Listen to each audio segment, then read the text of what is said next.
Hello guys, iKamikaze here. Today we'll be talking about how to kill the Eidolon Terrorist as fast as possible. As we all know, Eidolon Terrorist is a field boss that spawns during the night cycle of the plains of Eidolon, and it is quite difficult to defeat. If you don't know about the Terrorist attack pattern, I suggest you to read the link that I put in the description below before you start attempting it. There are many methods to defeat the Terrorist, but today we'll show you our best method of killing it up to 4 times every night cycle. Now, I'll show you our team setup, as well as the roles and responsibilities of each warframe in this guide. First of all, Trinity. Trinity's blessing will be able to heal the Eidolon lures, and also provide damage reduction to them. So a Trinity with a durational build can benefit the fight, as she makes keeping the lures alive much more easier, a must for a speedrun. Secondly, Chroma. Chroma's Vex armor allows him to output extremely high damage. With Ice Elemental Ward, Chroma is almost impossible to take down. For this, Chroma needs high power strength and also duration to keep the buff up as long as possible. By having high power strength, Vex armors will have a higher maximum armor and damage bonus, as well as higher Ice Elemental Ward armor bonus. Here's a tip for you. Bring a self-damaging weapon such as Glaive or Hiko with concealed explosives. This allows you to damage yourself and gain the bonus damage from Vex armor without the need of waiting for the Terrorist to damage you. Next is Harrow. Harrow's Condemn can chain and lock down Vomvelist, making the fight easier to focus on the Terrorist. Do note that Condemn cannot chain the Vomvelist when they are in spectral form, so you either keep them chained up or kill them as fast as possible. And also Harrow's Covenant can protect teammates during the magnetic energy waves, absorbing all the damage and convert it into critical chance. This can help your team to survive as no damage is taken, and also the magnetic proc will not be able to burn off the warframe's energy. And finally, Rhino. Rhino's iron skin can help him with his survivability during the fight, and also preventing him from getting seasied by the Terrorist attacks. Rhino's roar allows him to buff him and his teammates' damage output. Combining with Chroma with Vex armor's bonus damage, Chroma can easily burst down the weak points of the Terrorist. And that concludes our team setup. Now, let's talk about our weapon of choice. After some testing, we found some weapons that are good against the Terrorist.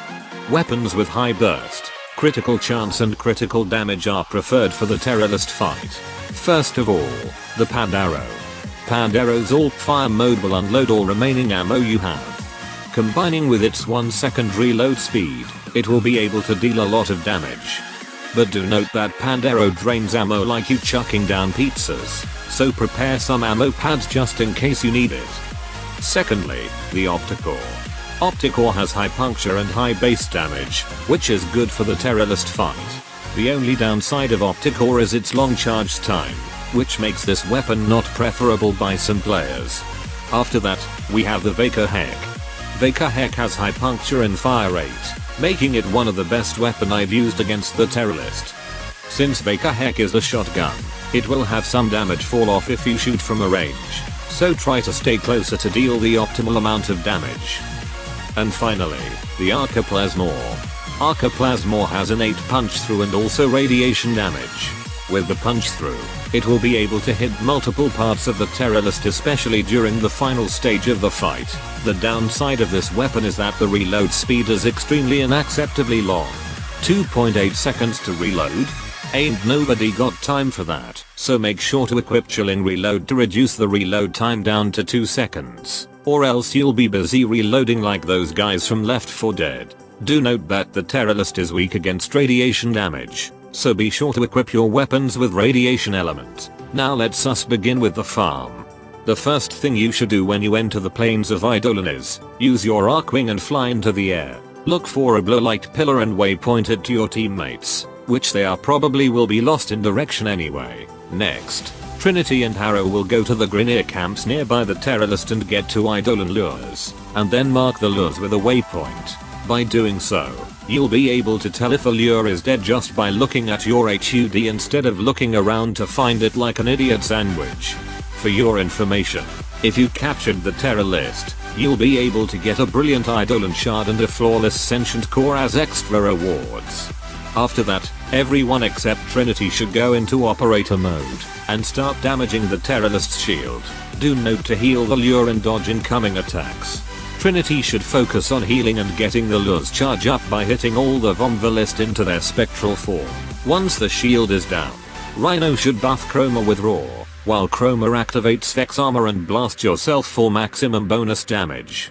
By doing so, Chroma should be able to take down one weak point with ease. As the Teralyst falls onto the ground, everyone should gather around Harrow. Harrow will then use Covenant to protect all teammates. The charged lure should chain the Teralyst down without letting it teleport away.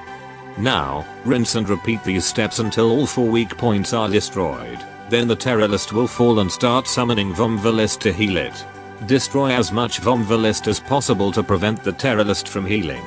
After a short while, it will stand back up and you'll be able to damage it without taking out the shield. Just damage it as usual until it's defeated. The Teralyst will float into the air in a standing position, and then sink down if you have 2 charged lures around it. This indicates you've captured it instead of just defeating it. You'll be able to find your brilliant Eidolon Shard and flawless Sentient Core at one of the lures. Do note that physics do apply to the drops, so they might roll down the hills while you're trying to catch it riding dirty. So be sure to check around and make sure you have all the loots. If you follow all these steps, you'll be able to capture 3 to 4 Teralyst in a night cycle. Simple as that. But no matter what warframe or weapon you choose the one that suits you the most, because the operator is you. Thank you for watching this video. Like, share and subscribe. Give the channel some support if you want to see more videos like this, and also check out our previous videos as well. And as always, see you on the next video.